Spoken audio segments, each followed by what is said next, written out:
मराठी मातृभाषा चॅनलवर आपले स्वागत। आज आपण मराठी बालभारती इयत्ता 3 या पाठ्यपुस्तकातील कविता क्रमांक 19 सुगी या कवितेचा संपूर्ण स्वाध्याय पाहणार आहोत। प्रश्न पहिला, एका वाक्यात उत्तरे लिहा। 1. गाणे कोण गाऊ लागले?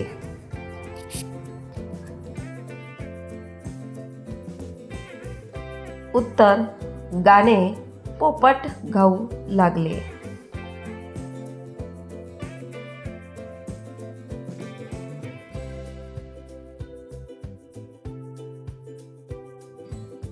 2. चिंचेचे हातपाय कसे झाले आहेत?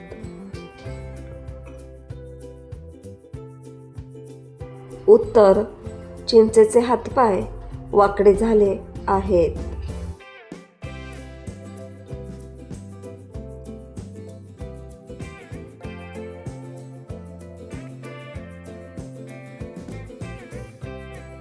3. आपटी कधी पेटवतात? उत्तर, खूप थंडी असली की आपटी पेटवतात।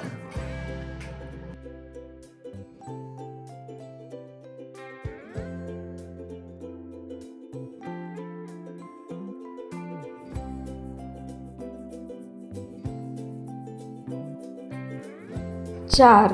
गार हात शेकवता शेकवता काय करायला सांगितले आहे?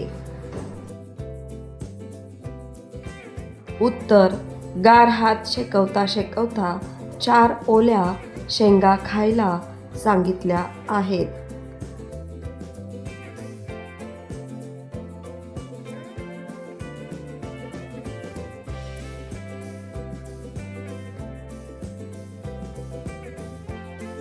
2. प्रश्न, थंडीमुळे कुणाला काय झाले ते सांगा। 1. वळणावरचे झाड। उत्तर, थंडीमुळे वळणावरचे झाड थर कापायला लागले।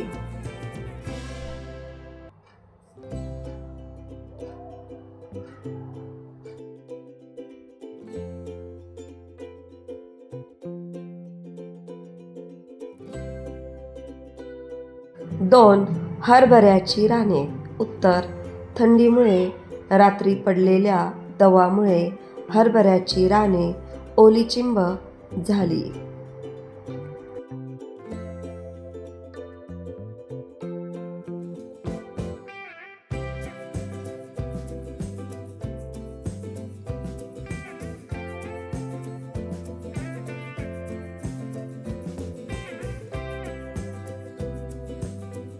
3.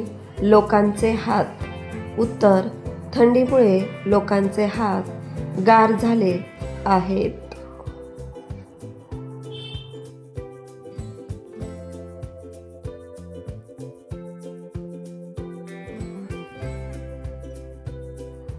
3.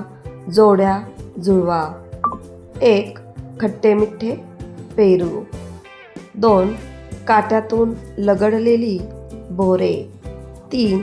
शेकोटीभोवती खाल्ल्या जाणाऱ्या शेंगा।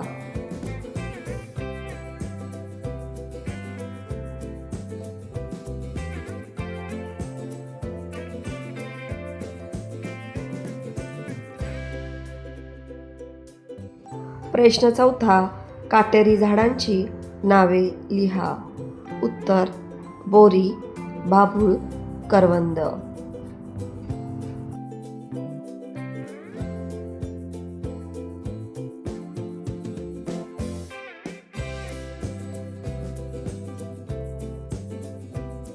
5.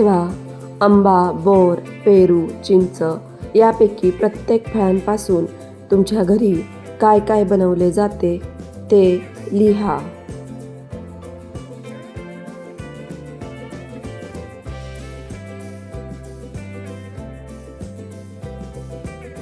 उत्तर, आंबा।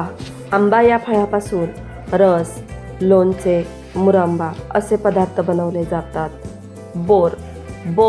बोरांपासून बोरांचे लोणचे बोरकूट बनवले जाते. पेरूपासून जॅम बनवला जातो.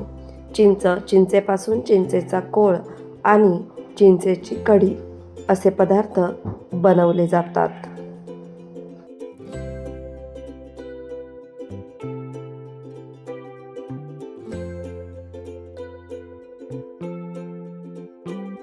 पुढचा प्रश्न पाहूयात. खालील फळातील बियांना तुम्ही काय म्हणता ते लिहा.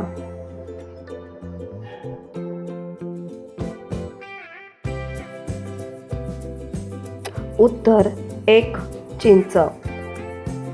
चिंचेच्या बीला चिंचोका असे म्हणतात. 2. आंबा कोय. 3. डाळिंब बी.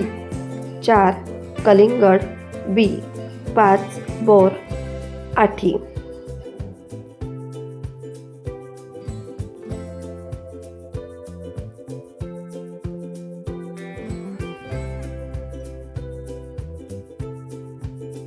पुढचा प्रश्न. पुढील फळांची नावे लिहा.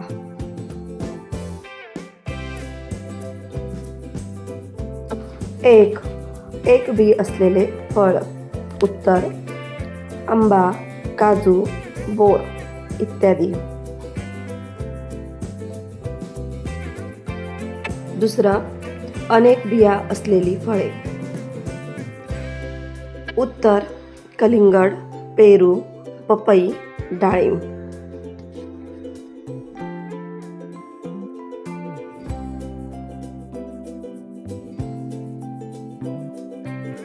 मुलांनो, या व्हिडिओपासून तुम्हाला नक्कीच मदत होईल. अशाच प्रकारचे नवनवीन शैक्षणिक व्हिडिओ पाहण्यासाठी चॅनलला अवश्य सबस्क्राईब करा आणि व्हिडिओ आवडला असेल तर व्हिडिओला लाईक करा. थँक्यू.